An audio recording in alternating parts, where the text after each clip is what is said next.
Beloved Osho, a monk asked Kora, who had been a disciple of Tanka, the Buddhas of the past, present and future turn the great wheel of Dharma in flames of fire. Is it correct or not? Choro said, laughing, I have doubts after all. The monk asked, why do you doubt? Choro said, the fragrance of wildflowers fills the pathways, but the hidden birds don't know it is spring. Is there anyone who is not defiled by mystic wonder? After a long silence, Choro concluded, this one spot could not be washed away, even if you dumped the waters of the ocean on it.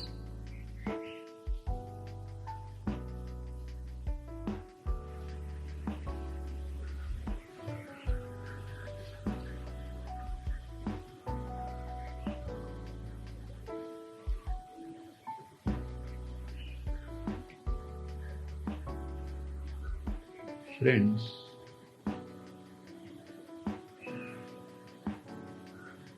first the questions from sannyasis. The first question. These Zen sutras seem to come from a time when there were many enlightened ones in this world. What broke the chain of enlightenment and left our planet with a single precious and unhidden flame of Buddha nature? How is it we have evolved into such an unenlightened planet when we were once blessed with so many masters?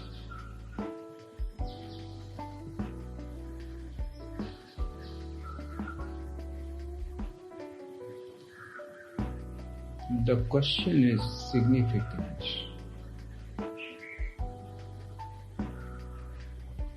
And many of you may have wondered about it. What happened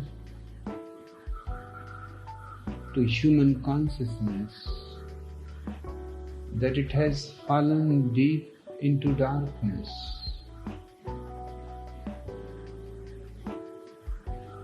Why don't we see so many Buddhas? The reason is very clear. The little man we talked about yesterday destroyed every possibility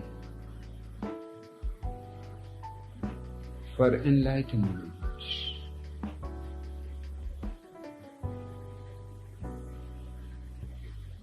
It is not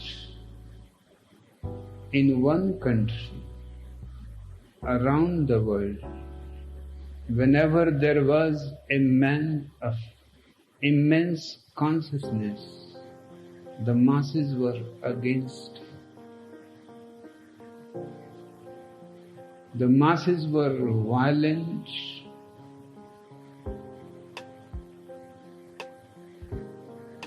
One Christian was asking me, an old friend, that do you think Jesus will come again? I said, I don't think. I am absolutely certain if he is intelligent, he will not come again. What you did with him last time, that's enough to prevent him from coming back. You have poisoned Socrates, Anaxagoras, You have crucified Jesus. Al-Hillas Mansur, Sarmat. The masses have never been respectful to the living Buddha.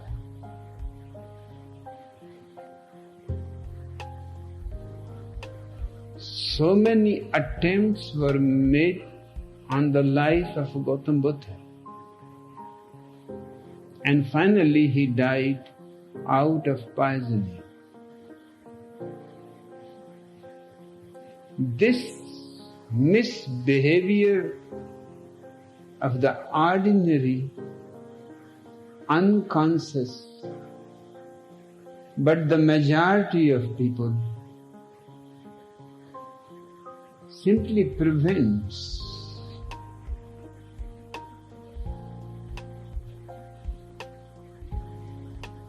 I have been poisoned, jailed for no reason at all. Fined $400,000 and I don't have a single dollar with me.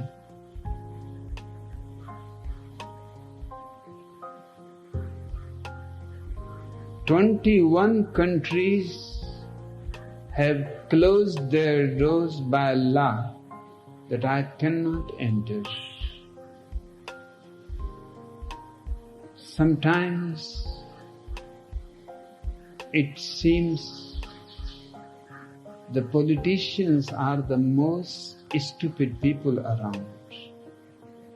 They have even passed laws in their parliaments that my jet aeroplane cannot even land and refuel on their airports because my presence in my aeroplane on the airport can contaminate and destroy their morality, their religion of 2000 years standing. I have been expelled from Greece, threatened, and under the pressure of the Archbishop of Greece, the government had to deport me. The threat was that if I am not deported, all the people who were living with me in a beautiful island in Crete,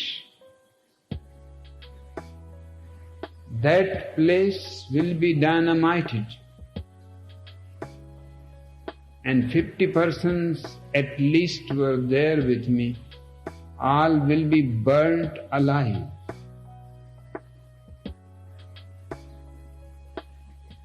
The reason? Because I was not even gone outside the boundary of the house. The same reason again and again. I will corrupt their morality.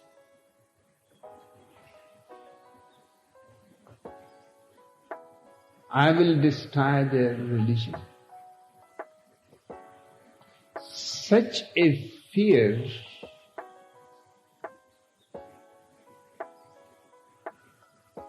has prevented people moving deeper into themselves. My secretary Anando says to me that you are a bad example for enlightenment. 21 countries are closed for you. One country has poisoned, jailed, dragged you into 6 jails in 12 days without any evidence, and they have accepted it now that there was no direct evidence of any crime, but we simply wanted the commune to be destroyed. One wonders why America should be worried about a small commune which was living in a desert. The nearest village was 20 miles away.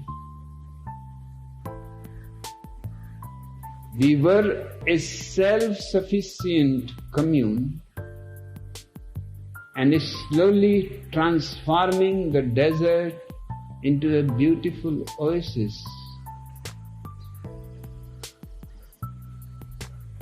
But the orthodox fundamentalist Christian became worried. The fear that young people are moving into the commune from their flock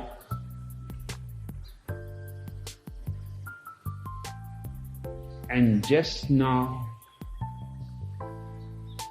the Attorney General of the Supreme Court of Oregon has made the statement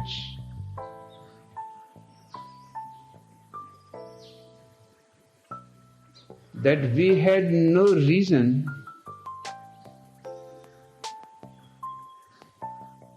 and we had put $5 million in research to find some crime against me. They have come to India, they have come to Pune, they have been to Bombay, they have even gone to my birthplace, to my university, to the school, to the college, everywhere to find out some hint. But they could not, because there was nothing. I am the laziest man. I cannot commit a crime. It is too much work. I don't.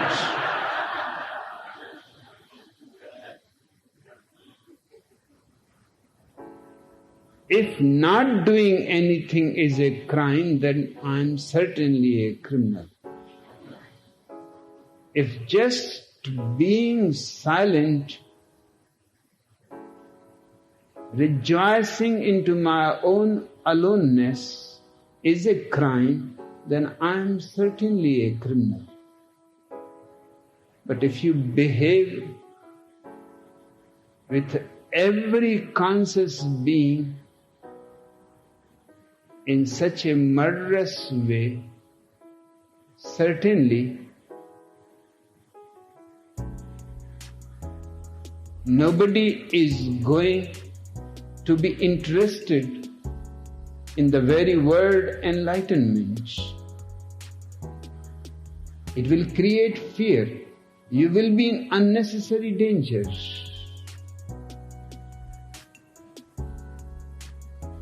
Of course, only these few enlightened people whom you have killed or tried to kill have helped the humanity to become a little more conscious. But people have seen how the masses have behaved with Jesus, how the masses have behaved with Sarmad. The masses have created a barrier for anybody to be interested in his own consciousness. It has nothing to do with society. It has nothing to do with the crowds. But people are afraid, very much afraid of those who know themselves. They have a certain power, certain aura and certain magnetism, a charisma that can take out living and young people from the traditional imprisonment. And there are so many prisons, Christianity and Hinduism and Mohammedanism and Jainism and Buddhism. Wherever there is an organized religion, it becomes militant. Christianity clearly defines itself as a militant religion. Then it becomes a question of growing in numbers, not growing towards heights, but widening the empire. It becomes politics, it is no more religion. All the so-called religions are just political strategies. The enlightened man cannot be enslaved. That is the difficulty. And he cannot be imprisoned.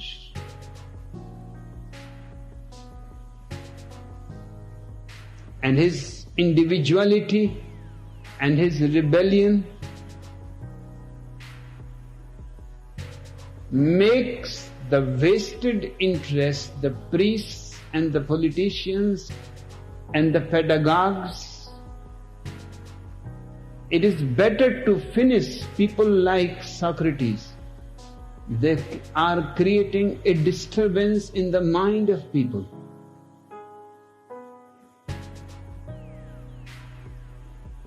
Every genius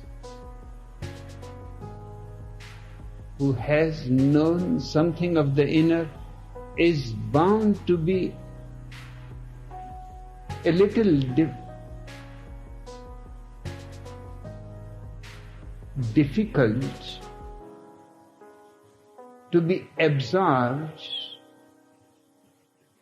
He is going to be an upsetting force. The masses don't want to be disturbed. Even though they may be in misery, they are in misery, but they are accustomed with the misery. And anybody who is not miserable looks like a stranger.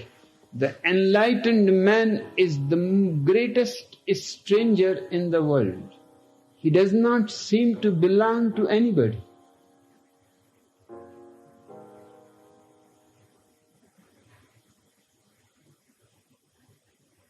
No organization confines him, no community, no society, no nation. His rebellion is so total that it makes the unconscious crowd antagonistic. Such a man cannot be tolerated alive. He can be worshipped when dead. You can worship a Buddha when dead. You can worship a Jesus when dead. But even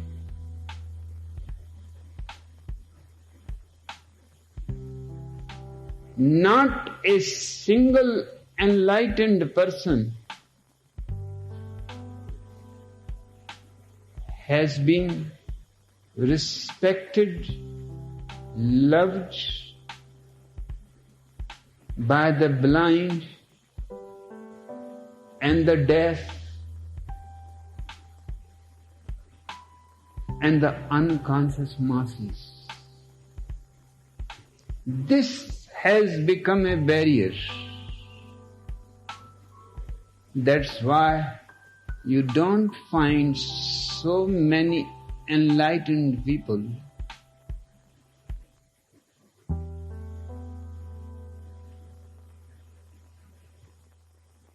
but if you are ready to take the risk, you are capable to become a Buddha any moment you decide, because it is not a question of going anywhere.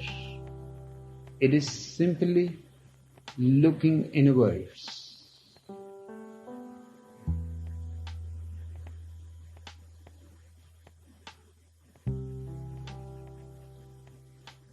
The Hindu mythology about the history of consciousness is worth mentioning.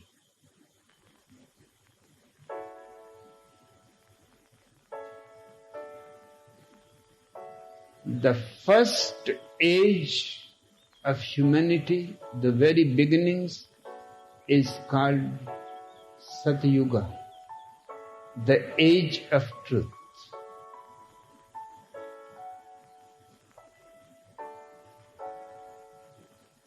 Every man is naturally a Buddha, just like a child.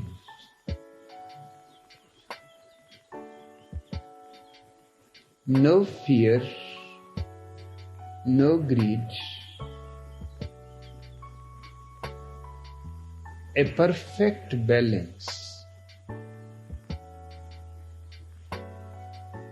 To describe the balance, they say that the first age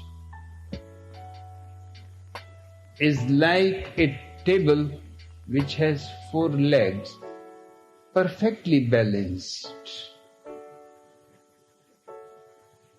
The second age, 1 leg falls away. Still, there is some balance. But that old certainty is no more there. Because of 3 legs, the second age is called Treta. Treta means 3. And the third, another leg falls away. Man is becoming poorer and poorer.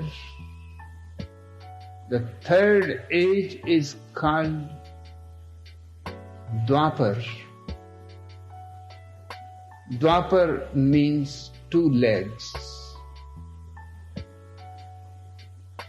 And we are in the 4th stage. It is a beautiful symbology.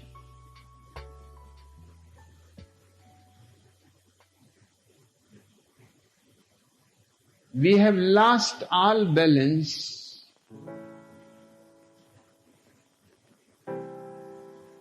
We are only standing on one leg.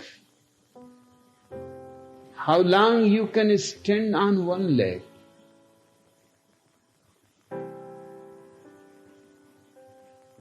And life has become inwardly poorer.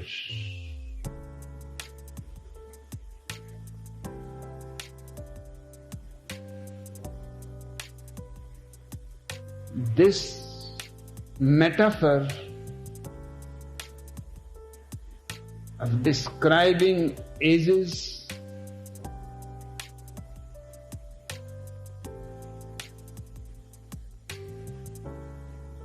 is not just a metaphor.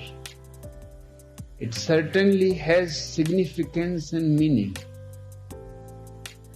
It shows that man has become less and less alive, less and less connected with the totality, less and less joyful. The sadness has gathered all around, and the night seems to be unending. And because everybody is miserable,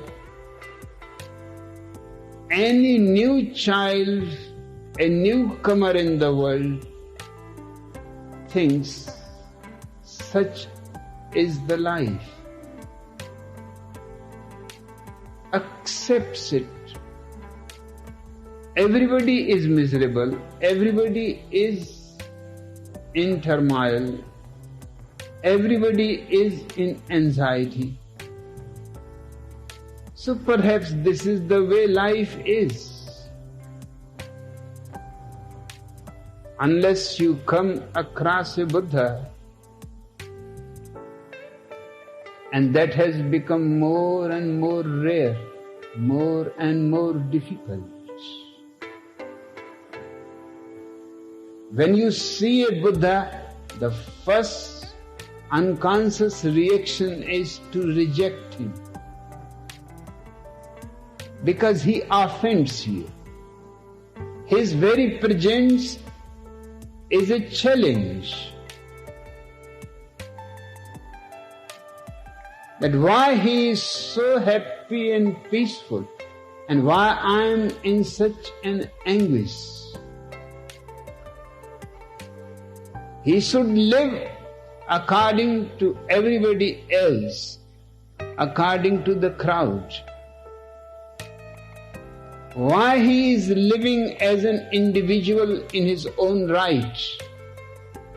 He should be a sheep, he should not be a shepherd.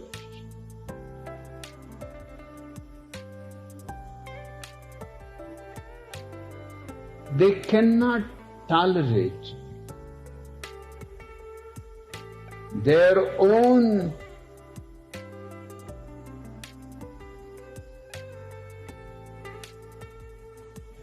best and the highest peaks of consciousness,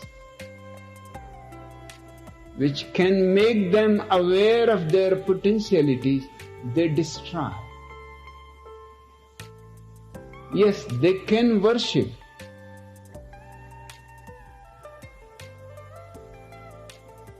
Before dying, Buddha said to his disciples, "Don't make my statues."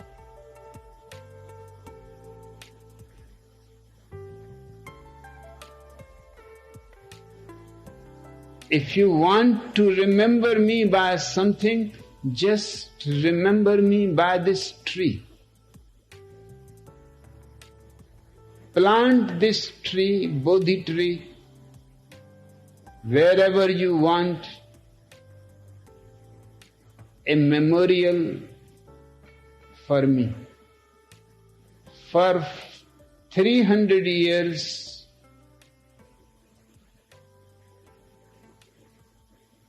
rather than planting trees, this is the unconsciousness of man. People made temples and made marble trees inside the temple. And finally, after 500 years, they thought, what is the meaning of a marble tree? Why not make a Buddha? And at that time, there was neither a photograph nor a painting about Gautam Buddha. Just by chance, Alexander the Great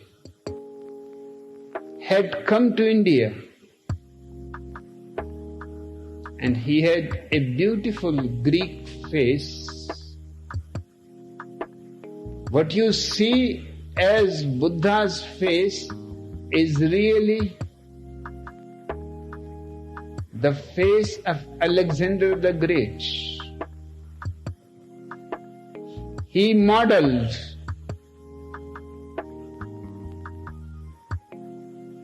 and it is a well-known fact because there was nothing else to do. A beautiful face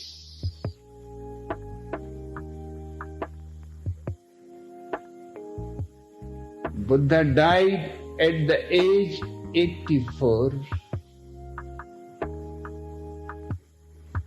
Alexander the Great was only 30 years of age. That's why all the statues of Buddha look 30 years of age. They don't show an old man 84 years old, tired.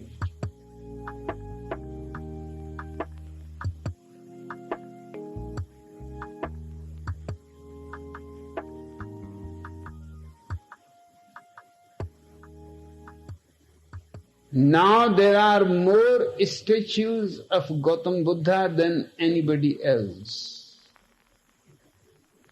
In Arabic, even the word Buddha has become synonymous with statue. It has taken a little different form. The statue is called the Buddha. But it is really the name of the Buddha because only his statues were all around the world. They have been discovered far away in Mongolia, in China,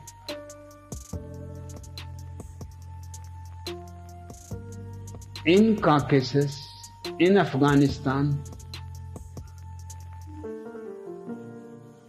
In fact, his statue became one of the very loved objects for any great sculpture. If you can make a great statue of Buddha,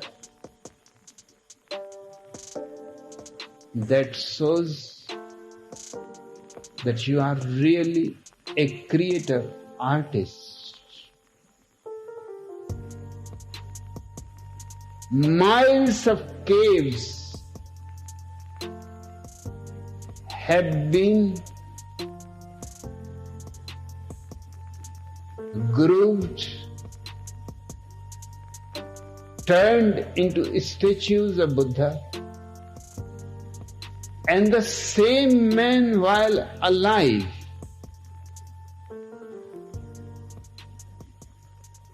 We had tried to kill him many times.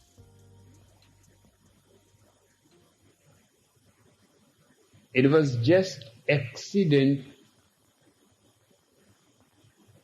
that we did not succeed.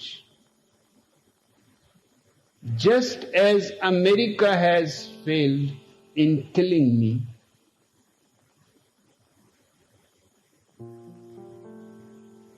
two days before, a sannyasin has informed that a man has been jailed for 1.5 years in America, and the charge was that he has advertised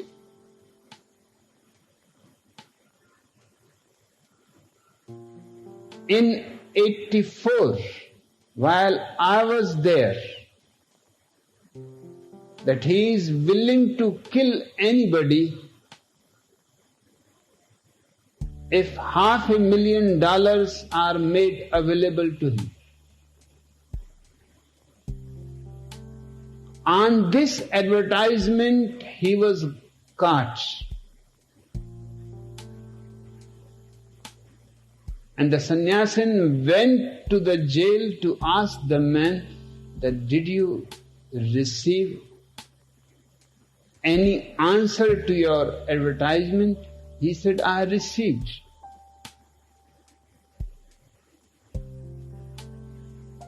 But I received from a government agency. And I am a professional killer. And I know how governments work. They will promise you $500,000, and they had given me the whole plan. We had a small lake in the beginning of the commune, Krishnamurti Lake. They had given him a plan that at the Krishnamurti Lake, I always come for a drive, and that is a silent place. The commune is left behind, and for 20 miles there is nobody. So you plant a time bomb there which functions from remote control, and you hide. We will tell you where, and we will take you there by a helicopter. So nobody can trace.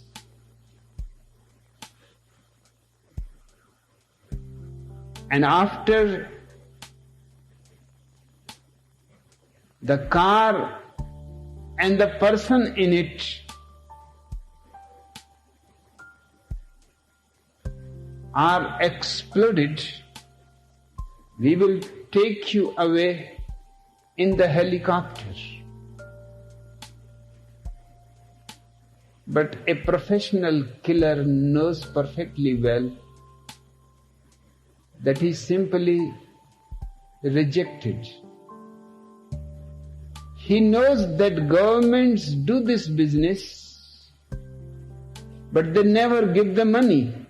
On the contrary, you perform and then they give you a search so that all evidence is removed. Instead of $500,000, you receive death as a reward. That is a well-known fact all around the world. Government agencies go on killing people, and they always kill the killer. In that way, money is saved and also the evidence is removed. Knowing this, he refused. But because he has advertised, the court sent him for jail,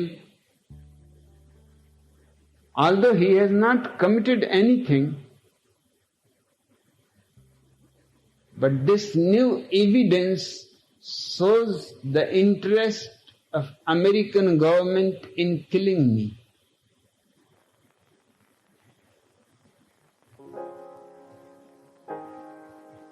This sannyasin is trying to find more and more sources. He wants to write a whole book about the conspiracy of murdering me. If this is the way you behave with people who are peaceful and silent and aware, and who are really indicators of your own potential, then certainly there will be less and less Buddhas in the world, or even if there are, they will remain silent.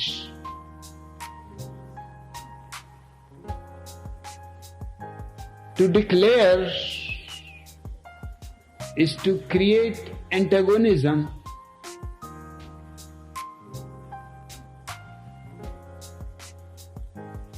There are few people around the world still enlightened.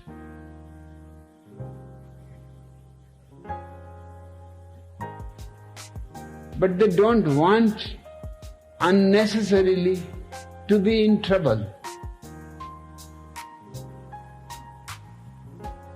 I have loved trouble from my very childhood.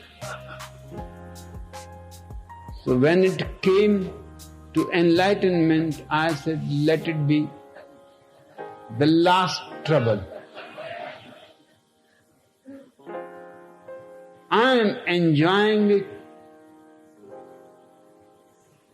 every inch.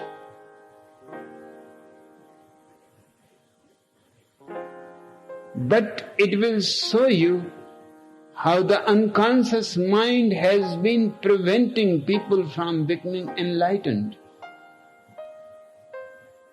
I have not committed any sin, and I have been punished, dragged from jail to jail.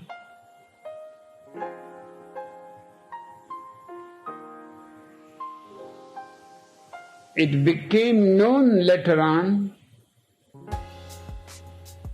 that the Attorney General has asked the National Guards to arrest me, but they said without any evidence, without any order from the court, we cannot do it.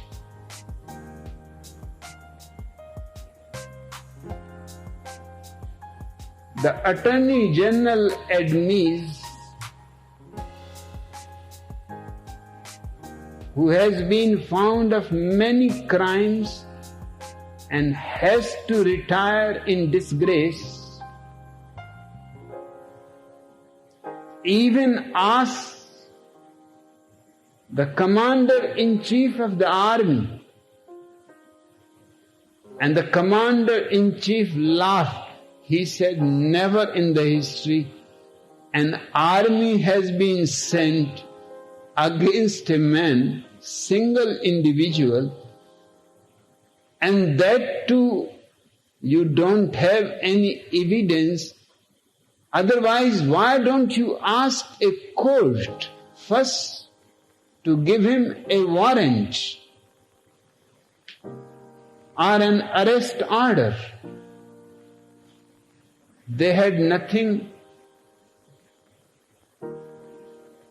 to persuade a court to arrest me. And when I was arrested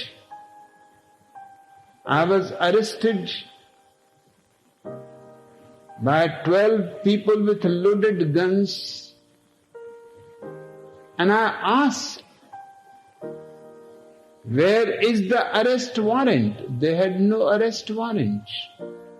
They had only a piece of paper on which few names were written. And I told that these are not the names of the people you are arresting. You can see our passports. 6 sannyasins were with me. They are here.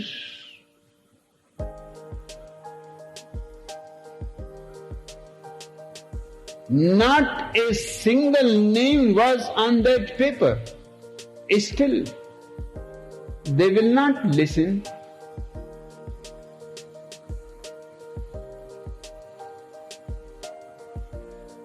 And I wondered that America is thought to be a democracy, and here people are being arrested without any arrest warrant from any court, without any reason or rhyme. And I wondered at my own attorneys, because when they started asking for bail in the court, one of my attorneys was a sannyasin. I told him that you are starting from the wrong point. First, you should ask that on what grounds we have been arrested. You don't have any arrest warrant. And the paper you have does not have any of the name of the people who you are arresting. The question of bail does not arise.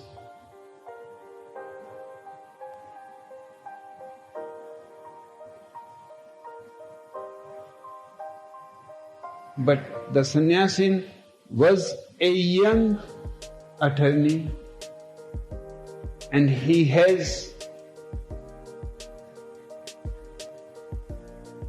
called the best attorneys he knew,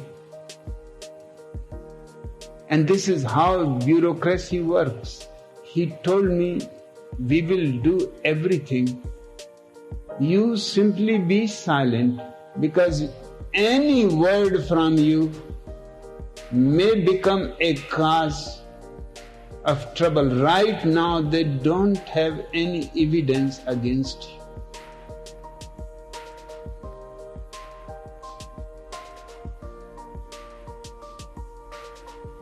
I still think it was wrong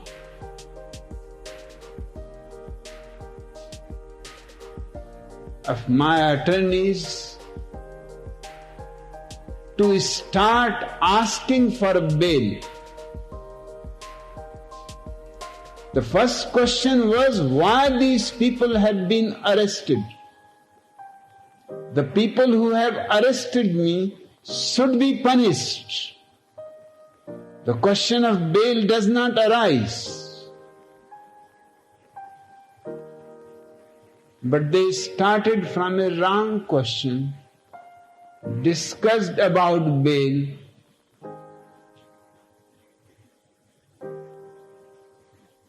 The 6 sannyasins were bailed out. Only for me, even the attorney of the government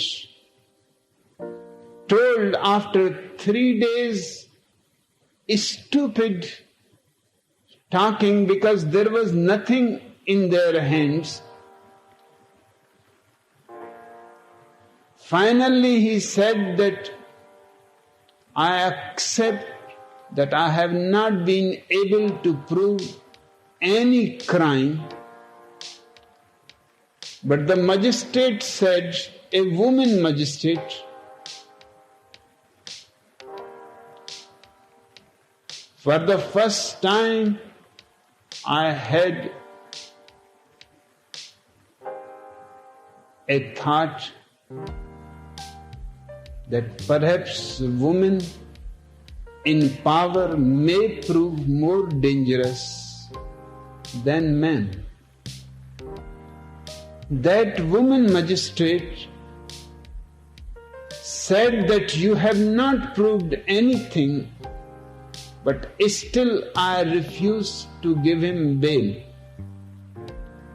The reason is that he is an influential man.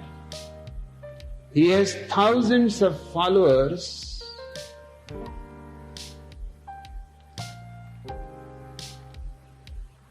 The biggest bail can be only $500,000.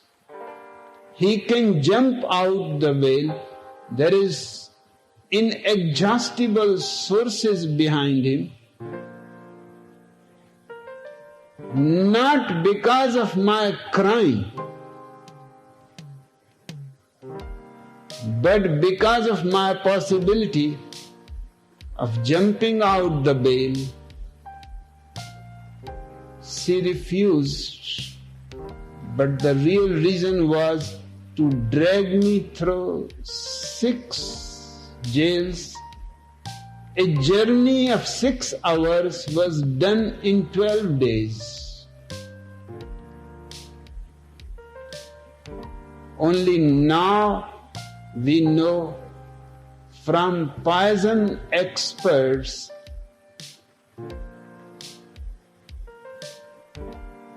that they were poisoning me in small doses.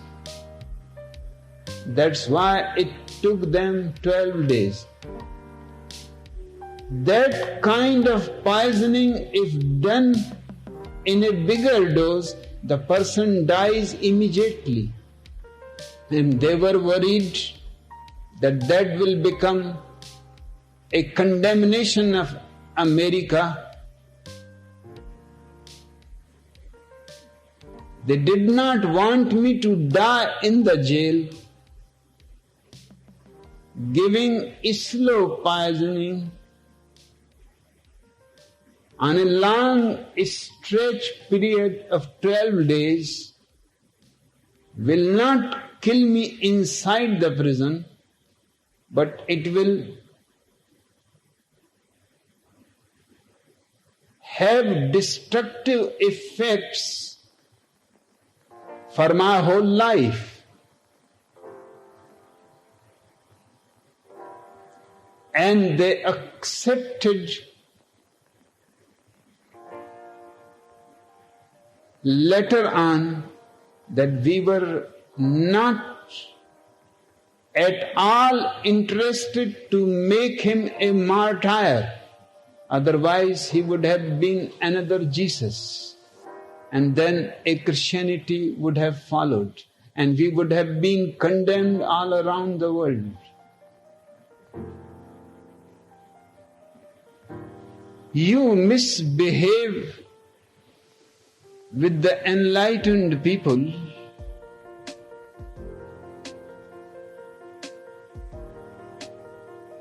Never, not in a single case, you have behaved with love and respect.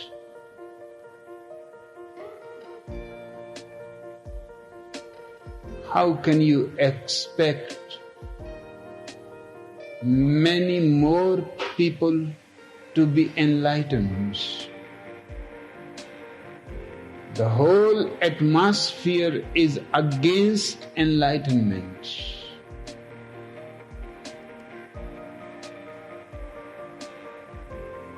Our effort here is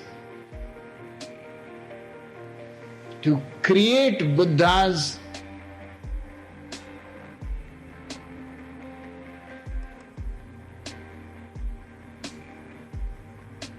not 1 or 2,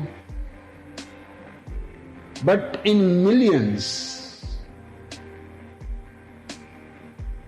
so that they cannot be destroyed so easily We want to create a wildfire of awareness surrounding the whole earth.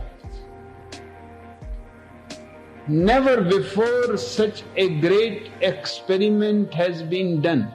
Only individuals have become enlightened, have been tortured by the masses. I want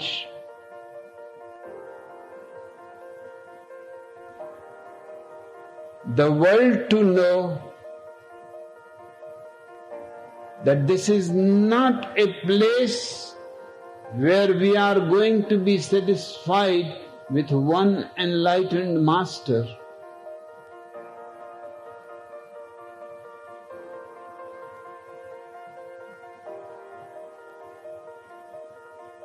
Thousands of sannyasins have to become Buddhas. They can prevent me in all those 21 countries, but they cannot prevent my sannyasins from those countries to reach here. I don't have to go there to corrupt their morality. I will send my ambassadors, my messengers. My sannyasins can do it. I don't have to do it. Even my sannyasins can destroy their so-called religions. They don't have any depth.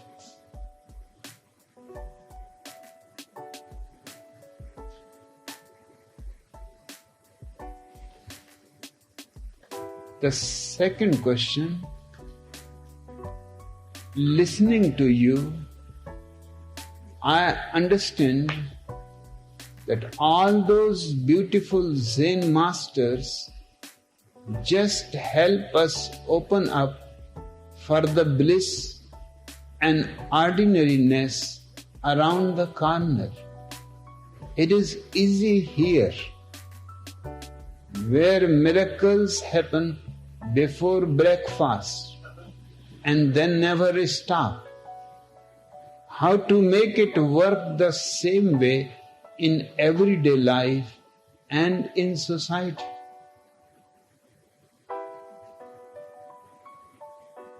If it has really happened to you, the question will not arise. If you have imagined it, only then the question arises. Here it is easy to imagine before breakfast that you are enlightened. Here there are so many enlightened people, so it is very easy. Nobody is against enlightenment. Everybody is supportive.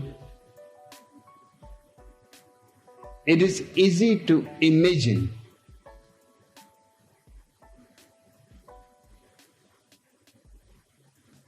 The test, the fire test will be there out in the society.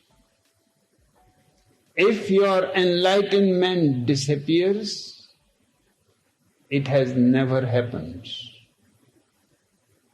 If it has happened, no society, no culture can destroy it. It is such a force, such an eternal life, nobody can even touch it. So don't be worried about society. Just let your enlightenment be a reality, not an imagination. Once it is a reality, you are no more. Only enlightenment is a flame, a fire which cannot be put out, put off. You can be killed, but your enlightenment cannot be killed. You can be crucified and poisoned, but your enlightenment remains a witness even on the cross. And when there are thousands of enlightened people, the society will not have the courage. Where you are going to have so many crosses?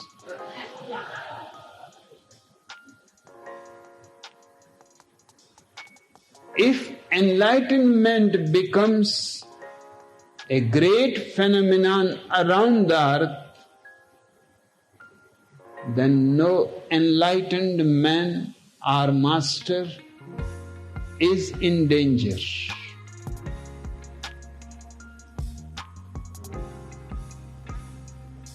He can have his life unhindered, unhampered, uncrippled by the society. The society could manage to kill Socrates because Socrates was alone. The society could crucify Jesus because he was alone.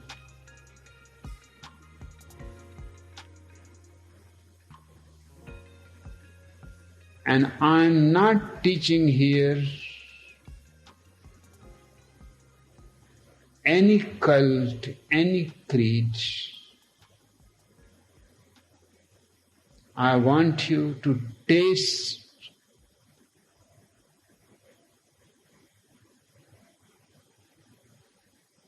the very life source, then nobody can take it away.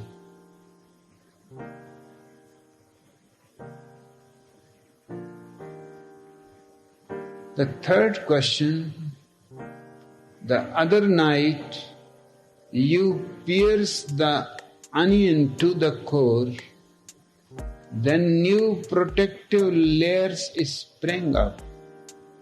It seems one step forward is followed by 2 steps backwards. A moment's light makes the ensuing darkness deepen. Is this part of the process? It is natural.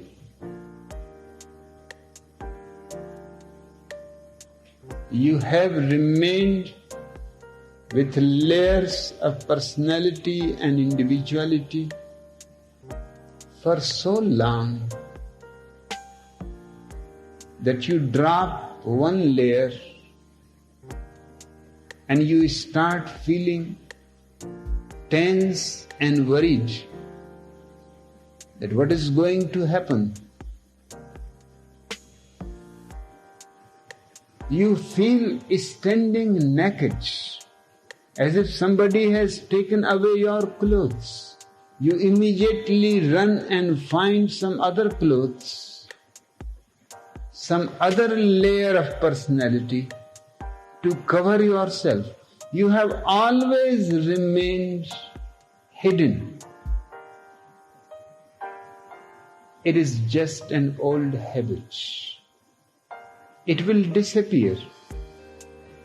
Many times you will put on the personality back, but soon you will start seeing that this personality cannot be your very existence, because sometimes you can put it off and sometimes you can put it on.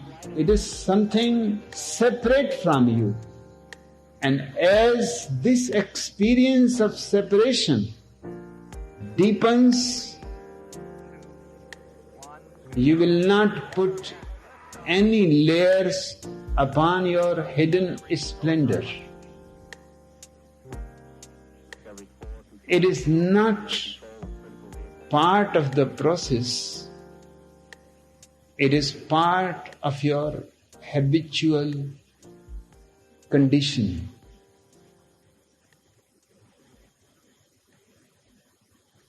It reminds me of little Albert,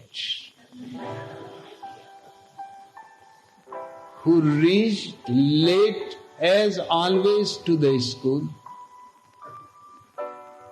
But today he had a perfect excuse. He said to the teacher that it is raining and it was very difficult. I took one step forward and I slipped 2 steps backwards. The teacher said, okay, but then how you managed to reach? He said, I simply started going towards the home. 1 step forward, 2 steps backward, finally I managed to come. But that's why I am late. Don't find excuses. It is not part of the process. That will be an excuse and you will feel consoled.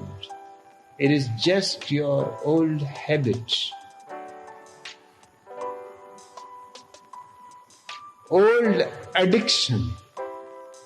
It takes a little time. But once you have tasted a little bit of Zen, the process has started transforming you. It may take a little time, but certainly and surely it is going to destroy all your layers and reveal to you the reality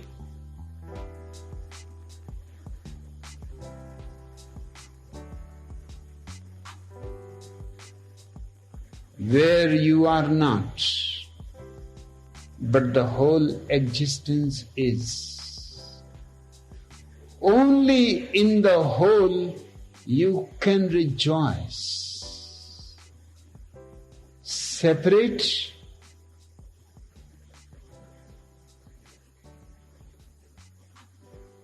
is a false idea. You are not separate. And this separation creates all kinds of anxiety, tension. But you go on protecting yourself. But how long you are going to do it? I always hope, even against hope, that one day you will get tired and you will drop this old garbage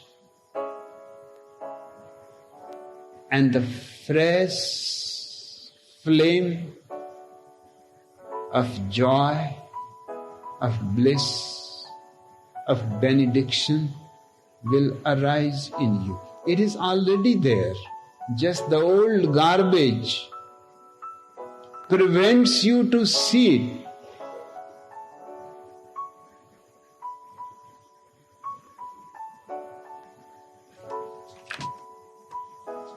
the sutra. Beloved Osho, a monk asked Choro, who had been a disciple of Tanka, the Buddhas of the past, present and future turned the great wheel of Dharma in flames of fire. Is it correct or not? Chozo said, laughing, I have doubts after all.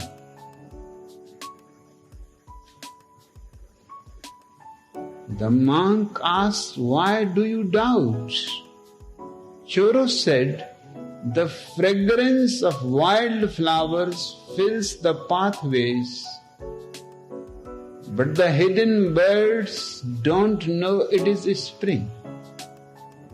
Is there anyone who is not defiled by a mystic wonder?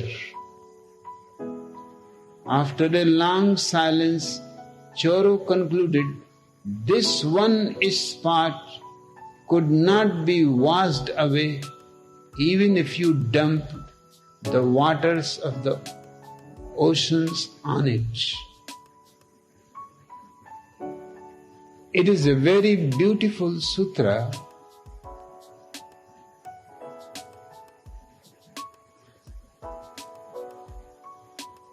It shows how humanity goes on missing. It turns symbols into facts, and then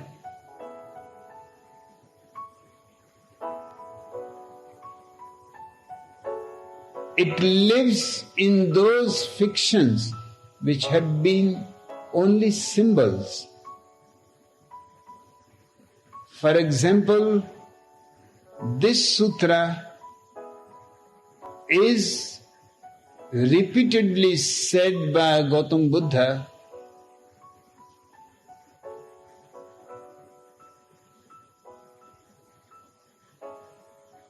that the awakened one moves the wheel of dharma in flames of fire.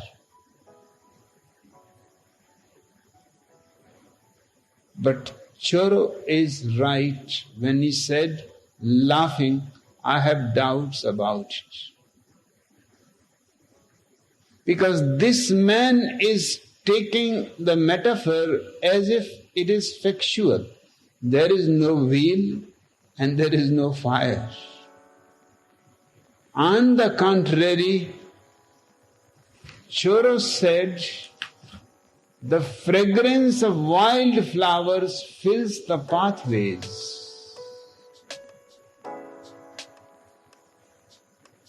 But the hidden birds don't know it is spring. For a Buddha, it is always spring. For a Buddha, even fire becomes cool. For a Buddha, even darkness of the night is a light. Because he himself is light, wherever he moves, his light surrounds him.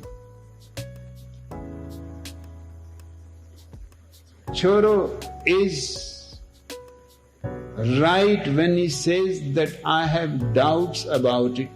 This statement of moving the wheel of dharma into flames of fire,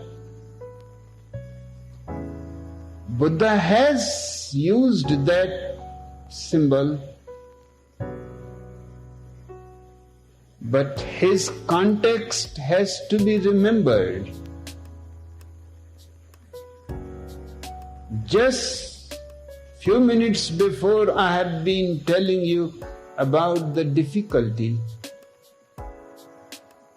for enlightenment in a world which is absolutely unconscious. This is the fire.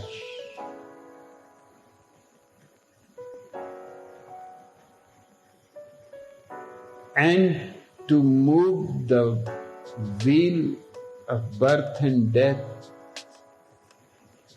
that is the whole work of the awakened master. To make you aware that you have never been born,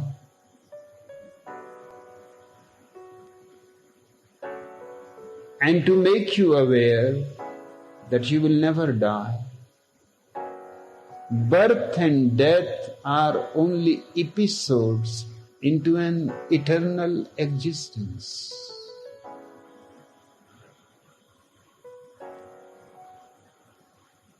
This wheel of birth and death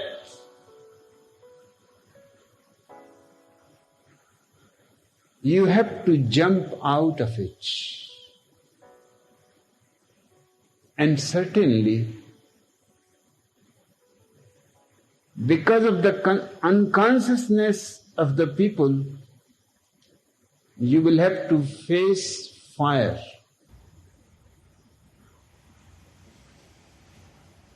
But it is only symbolic.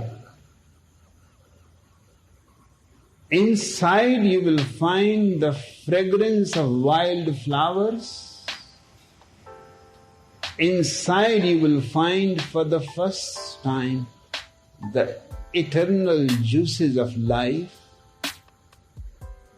Inside you will find that the spring has come, and a spring that is not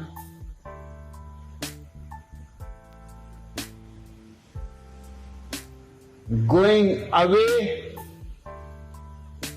It is your very nature.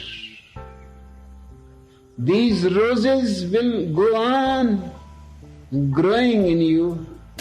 This fragrance will go on becoming more and more deeper, becoming more and more mysterious. Choro is right. He is trying to help the monk not to get caught into a metaphor. The metaphor has its own context and its own meaning. But out of context, one can become worried that if enlightenment is moving a wheel into the flames of fire, then why unnecessarily get into such trouble?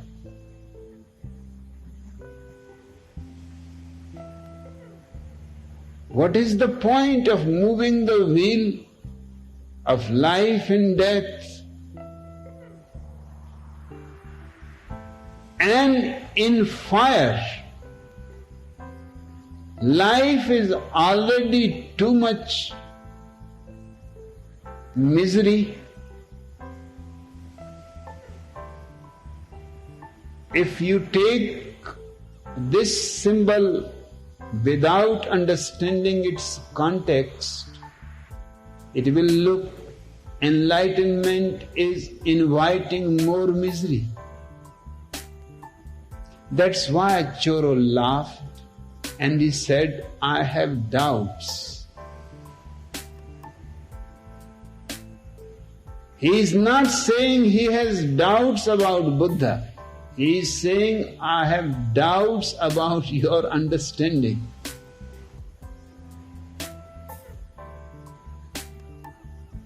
As far as Choro is concerned, the fragrance of wild flowers fills the pathways.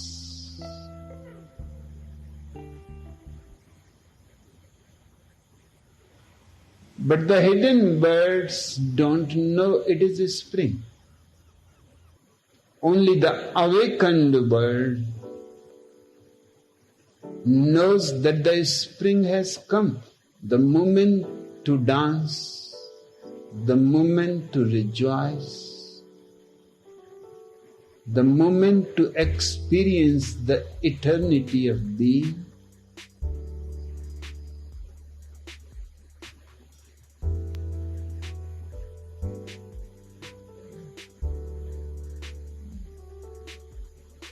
Choro has made a very significant statement. Is there anyone who is not defiled by mystic wonder? Only the dead are not defiled by the mystic wonders. The more alive you are, the more you see wonders everywhere, all around you. The whole life is such a mystery and such a blessing. The path is full of roses and no thorns.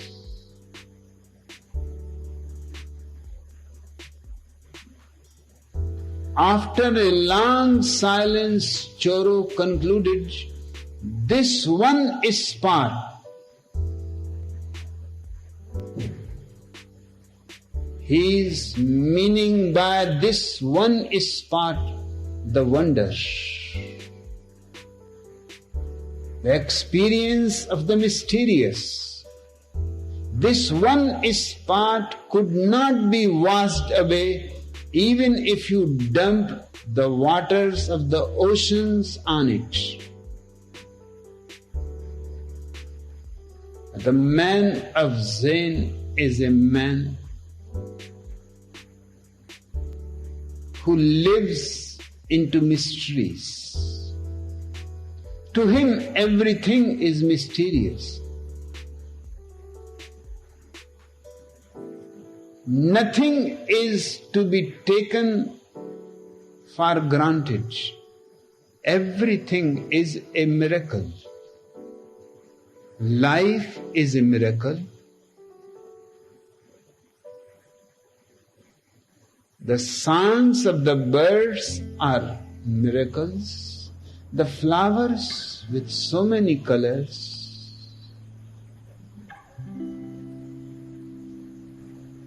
This whole existence, if your inner being is awake, becomes an unending series of mysteries.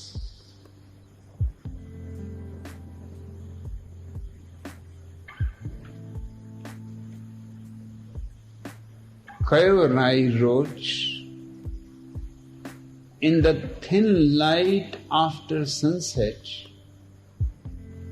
he climbs to the temple at the summit.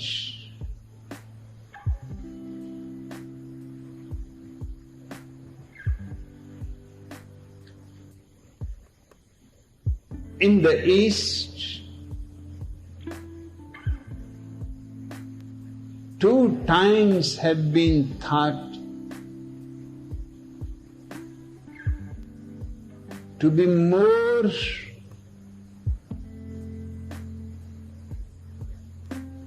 mysterious, and you are closer to the mystery of existence than at any other time. In the early morning, when the sun has not risen and the last star has disappeared, that light is cool because the sun is not present and the night is gone. That small interval is called in India Sandhya.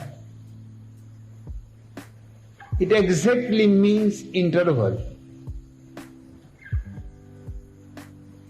In that space, meditation is easier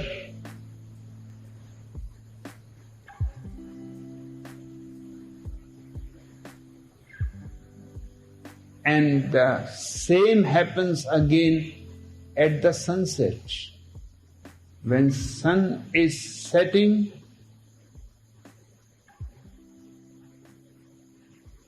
and the night has not come yet, that interval again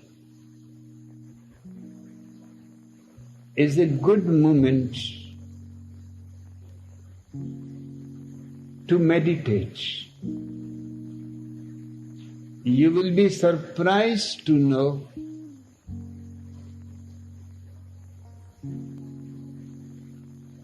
that because of these sandhyas, intervals,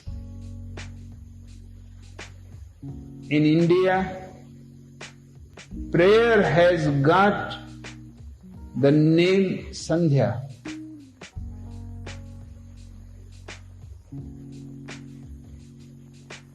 My own feeling is that when night is gone,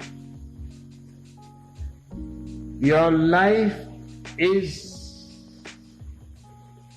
refreshed. When the sun has not risen, existence is more relaxed around you. The affairs of the day have not started yet. Sitting silently in this interval, you can enter into yourself more easily than at any other time. Hence, morning and evening has become traditionally times for prayer. Kayorai wrote, in the thin light after sunset, he climbs to the temple at the summit.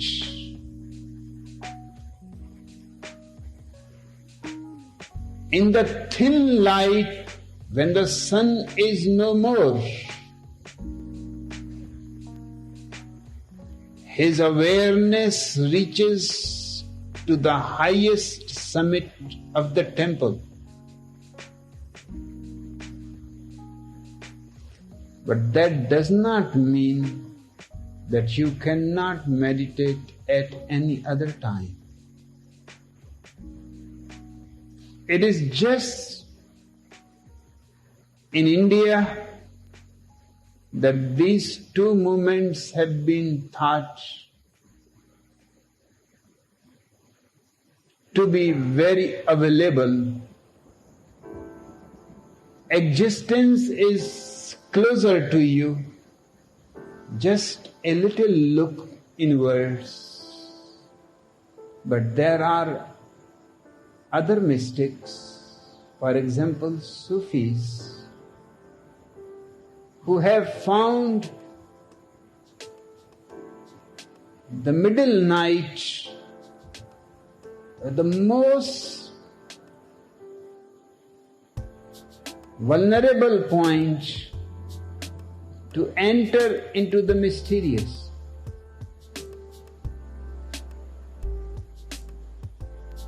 They are also right. In the middle of the night, when everybody is asleep, when even trees are asleep and birds are asleep, and the whole world is silent, you can wake up and just sit in that silence. You will find it easier to enter into yourself. But if you know the method how to enter into yourself, you can enter at any moment even in the marketplace, doing your ordinary work, you can remain meditative. There is no need to choose particular moments.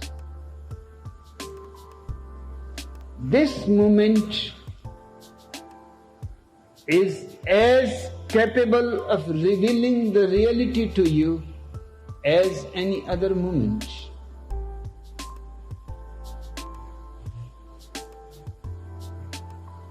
Manisha's question,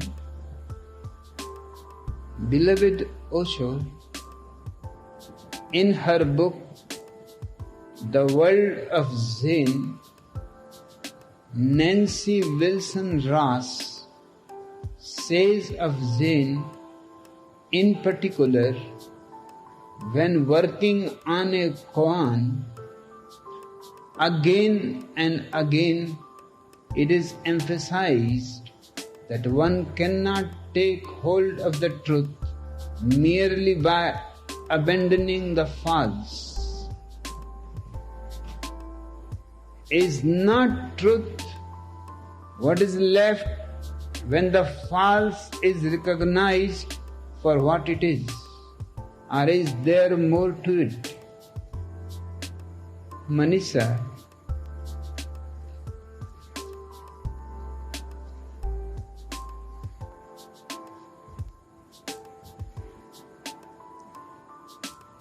Nancy Wilson Ross, in her book The World of Zen,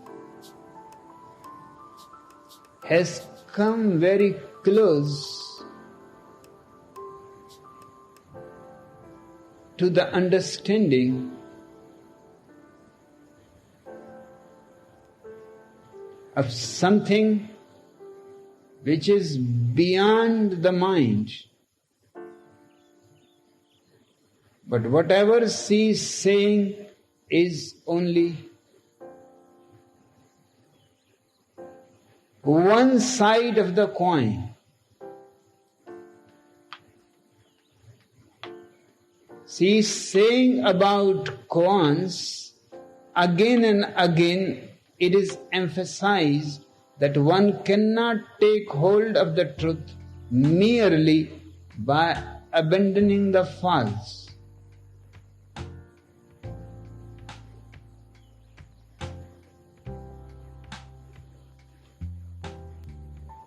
The problem for any intellectual is that he cannot see beyond logic.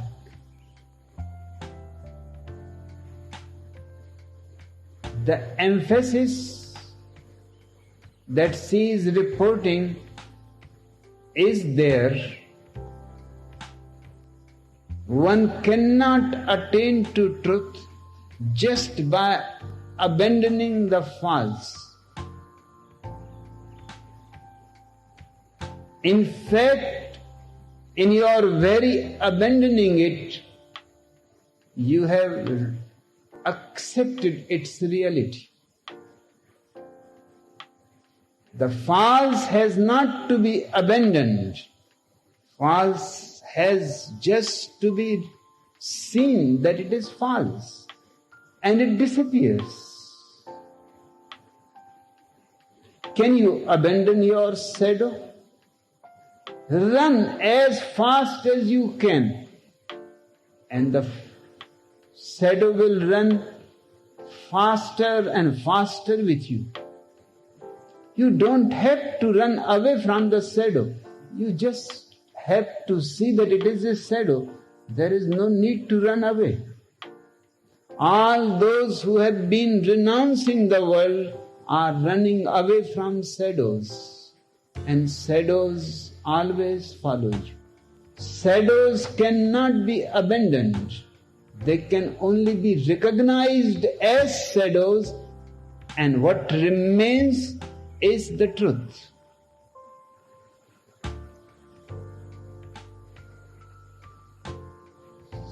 So one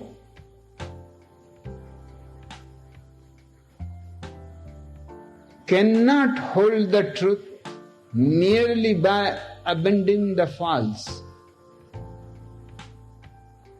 Perhaps Nancy Ross does not know any actual experience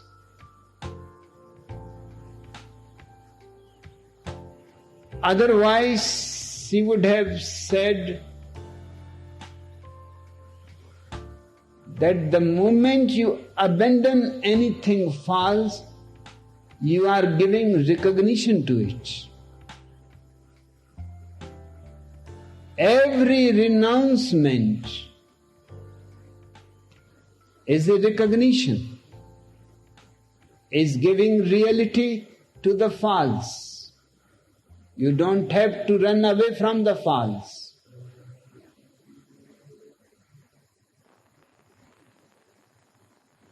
You have just to see the false and the false falls away.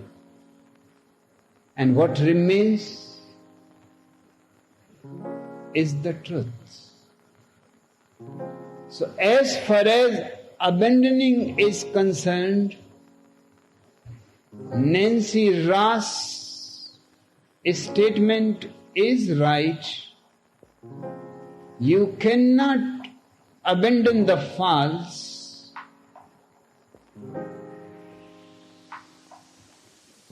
but she does not understand why the Zen masters go on saying it. They want you to understand the false as false, not to abandon it. Just the recognition of something as false and you are free of it. You never had it. You were just imagining it. That's why all kinds of therapies work, even homeopathy.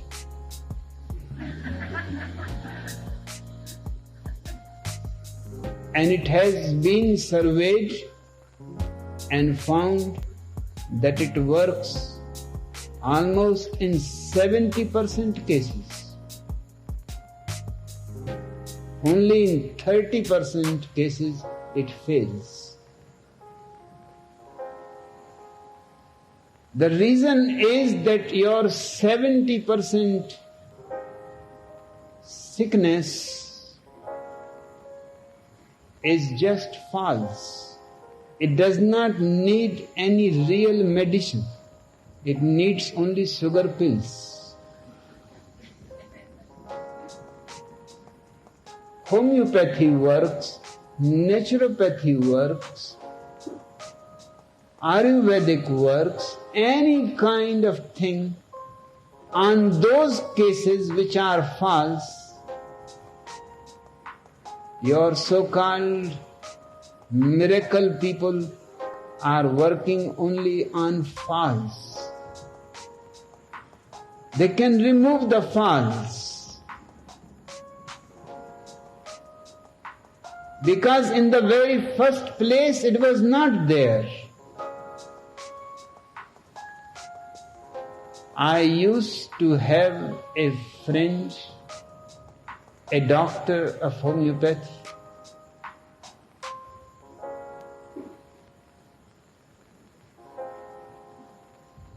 And he always discussed with me. He was a homeopathy freak.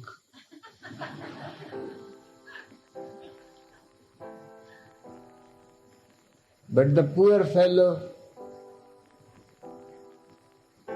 had to be entered one day into an allopathic hospital. I went to see him. I said, "What happened? What happened to homeopathy?" He said, now I understand you are right. If a real disease is there, homeopathy cannot work.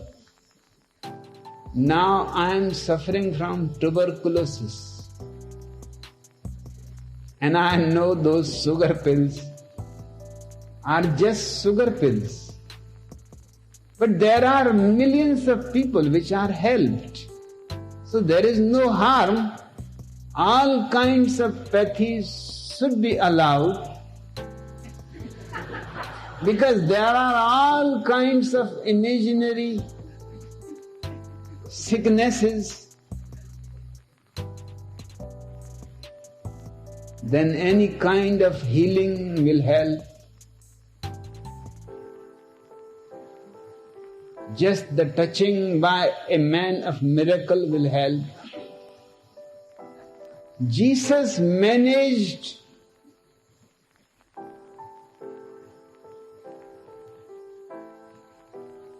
miracles, but he could not do anything when he was crucified. He was supposedly the very Son of God, and even God could not do anything. And he has been making dead people alive.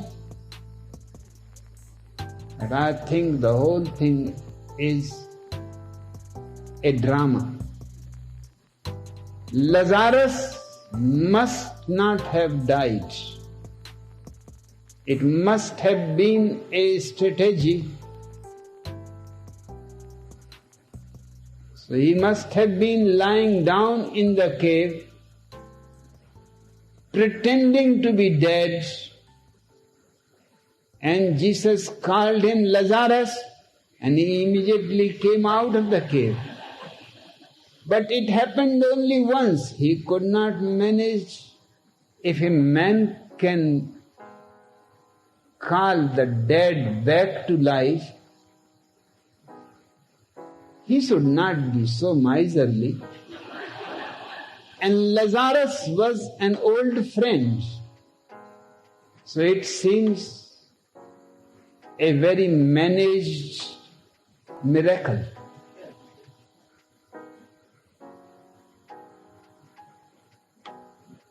Christians go on saying that he touched the eyes of blind people and they started seeing immediately. Either these miracles are simply invented by the disciples because the Bible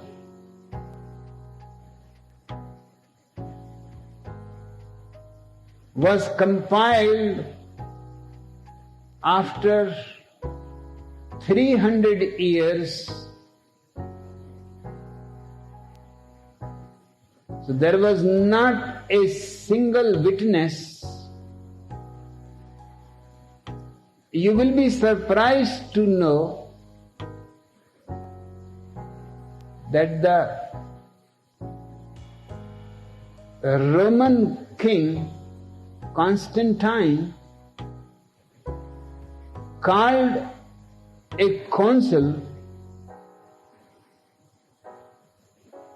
after the crucifixion of Jesus, 300 years after, and in the council, by voting, it was decided that he is divine.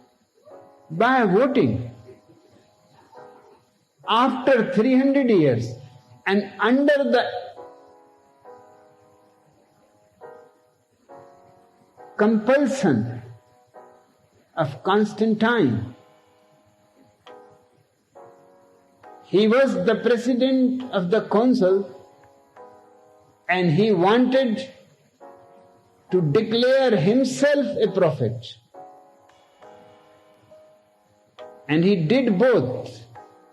He declared Jesus is a prophet, but he is a failure. I am a prophet, who is a success. And the council accepted it. Rome became the capital of Christianity under Constantine. But they had to accept Constantine at least for a few days while he was alive as the real prophet. Later on they forgot about him, but he is the man who compiled. There were many gospels.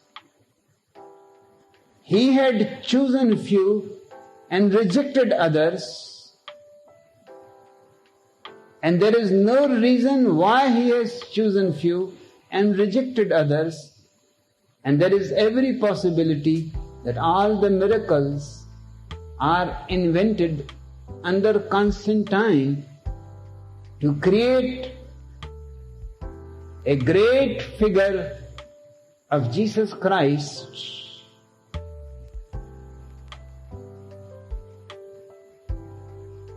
If he was able to cure sicknesses and to bring dead people to life,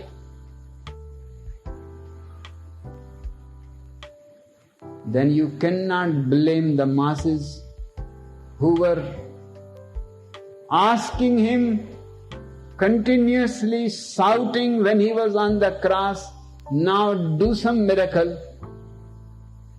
Because he used to say, God will come immediately to save me, but nobody came. Nobody is there. He looked in the sky, not even an angel, not even a single white cloud. The sky remained empty, and in deep frustration he shouted, Father, have you forsaken me? But he has never adopted him in the first place. It was just bogus, hocus pocus, Holy Ghost.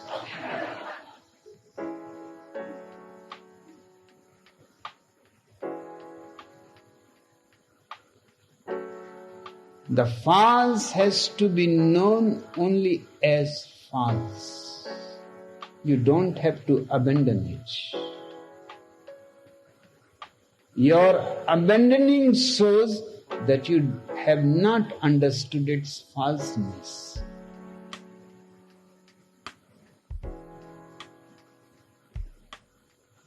The very understanding of the false is the emergence of the truth.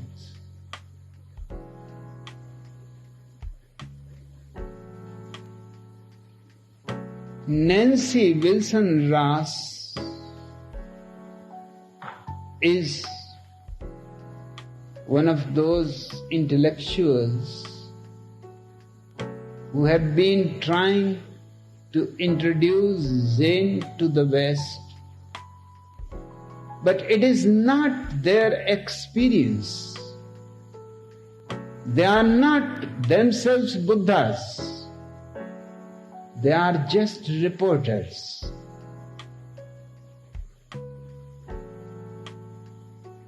Hence, whatever they report, it may come very close to truth, but it cannot be the truth. Some mistake somewhere is bound to happen because it is not their own experience.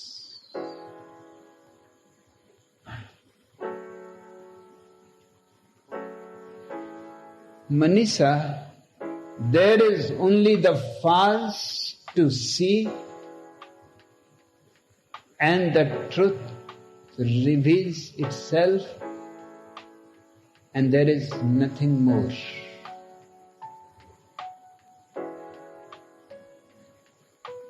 you live in unconsciousness, then the false appears as if it is true. When you wake up, the false disappears just like any dream.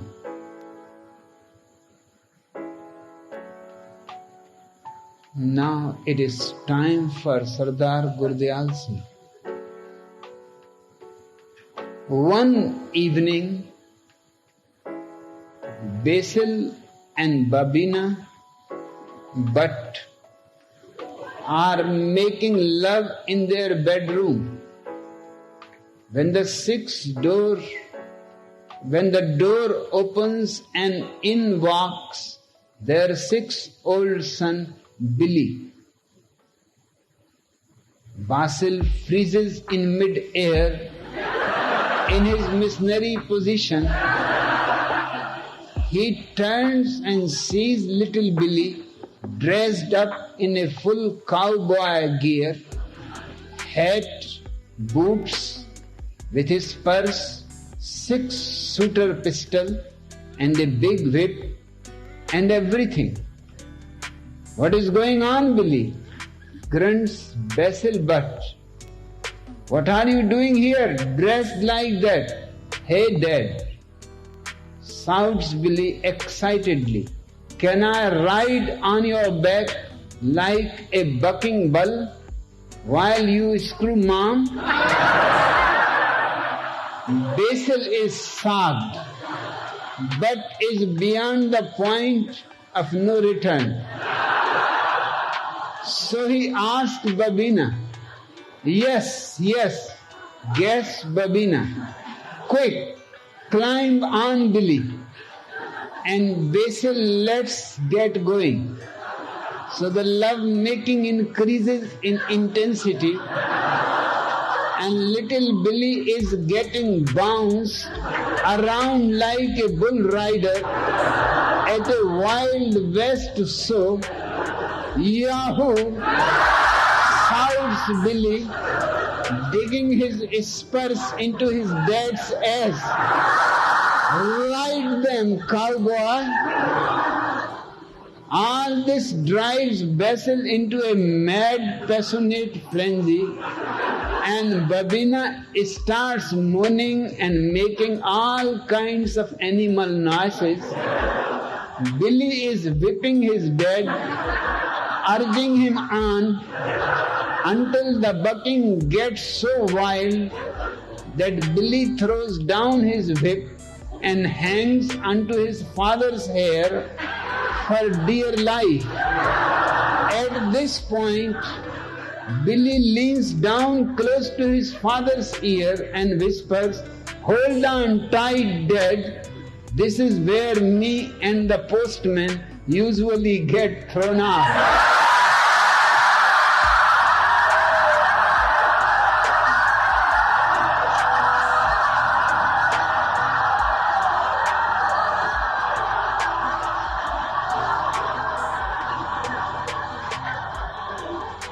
Big Black Leroy and Big Black Rufus are fighting over Mabel, the beautiful black girl who is new in town. Mabel gets tired of the two guys arguing all the time, so she decides to settle things. "Listen, you guys," she snaps.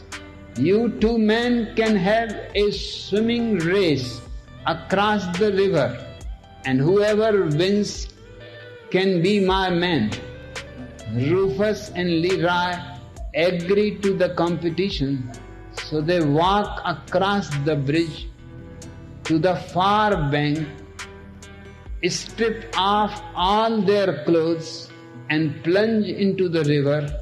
As they are swimming as fast as they can towards her, Mabel decides that she really prefers Leroy and tries to encourage him a little. So she pulls up the edge of her skirt in Leroy's direction. Leroy slows down, The next time Leroy looks up, Mabel pulls her skirt up to her waist and exposes her bare contraption. Immediately, Leroy stops dead in the middle of the river.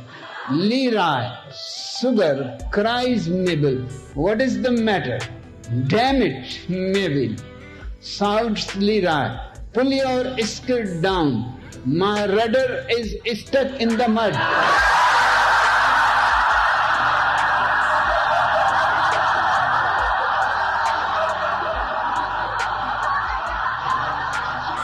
At the Humpty Dumpty elementary school, one afternoon, Miss Tickle-Tit, the teacher, gives the children their final assignment for the day. Now, boys and girls, she says, sweetly, I want you to open your notebooks, pick up your pencils, and write a beautiful story beginning with the words, if I had $5 million. And all the little kids begin writing feverishly, except for little Albert, who continues to do what he has been doing all afternoon, looking out of the window, watching the little girls going gymnastics. Miss Tickle-Tit sees Albert, calls out, Albert, everybody else is writing, why don't you do your work? Ah, replies Albert, lighting up a cigarette. Work? With $5 million? Nivedana.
Be silent.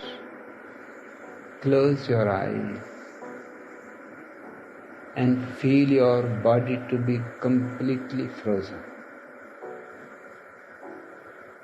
This is the right moment to enter inwards. Gather all your energies, your total consciousness, and rush towards the center of your being, which is exactly 2 inches below the navel inside the body.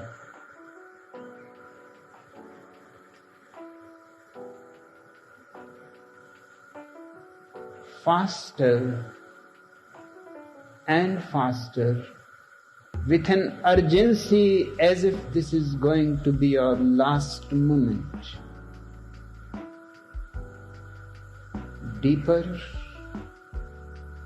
and deeper. As you come close to the center of your being, a great silence descends over you.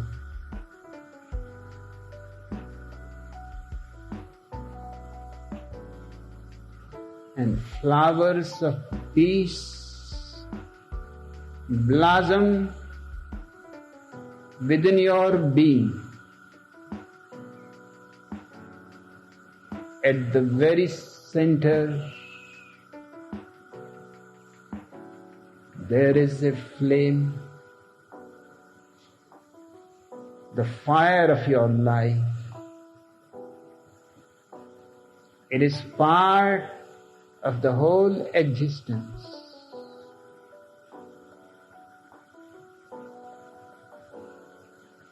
Symbolically, this flame is called the enlightened consciousness, the Buddha.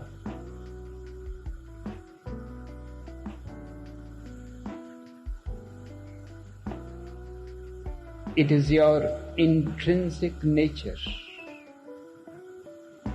You are no more. There is only a pure consciousness, unbounded.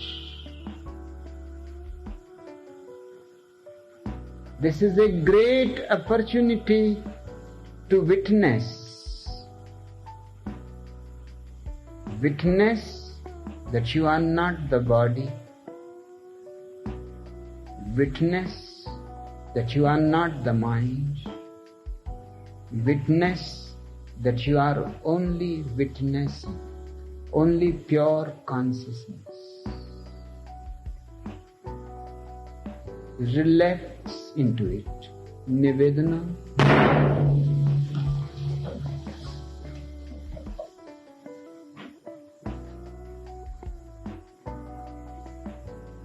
Drop all your separations.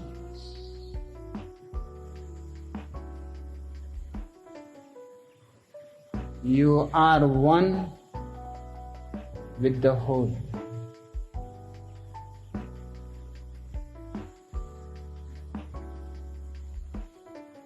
This is the most blissful experience, the greatest ecstasy possible.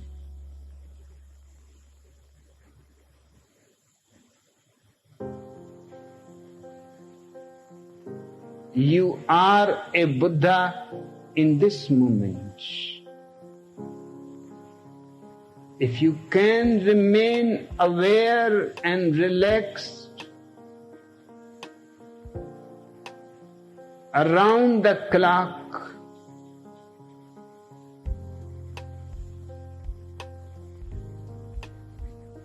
you will know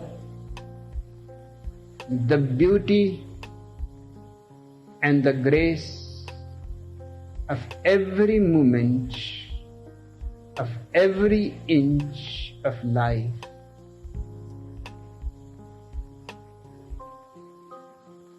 What is possible in this moment is possible in every moment.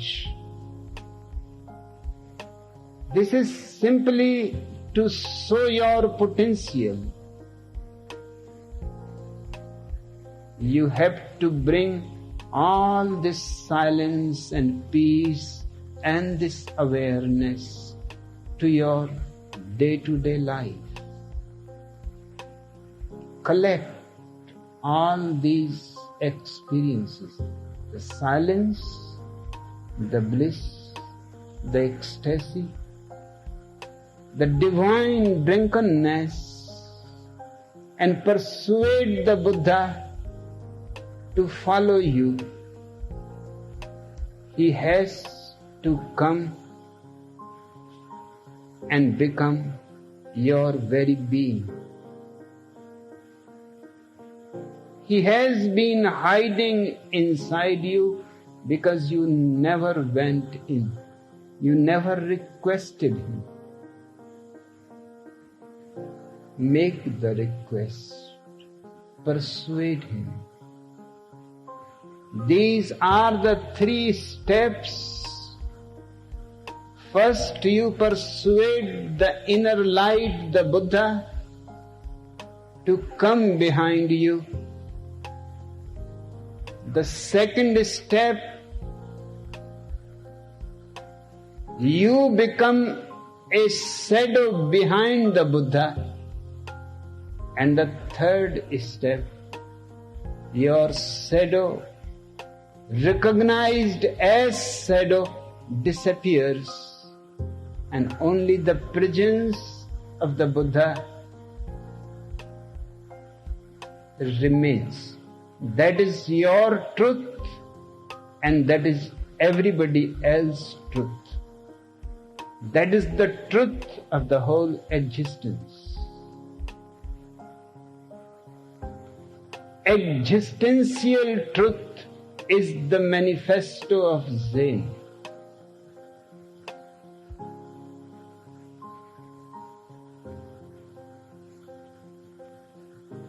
Now come back. Nivedano. Come back, but remembering,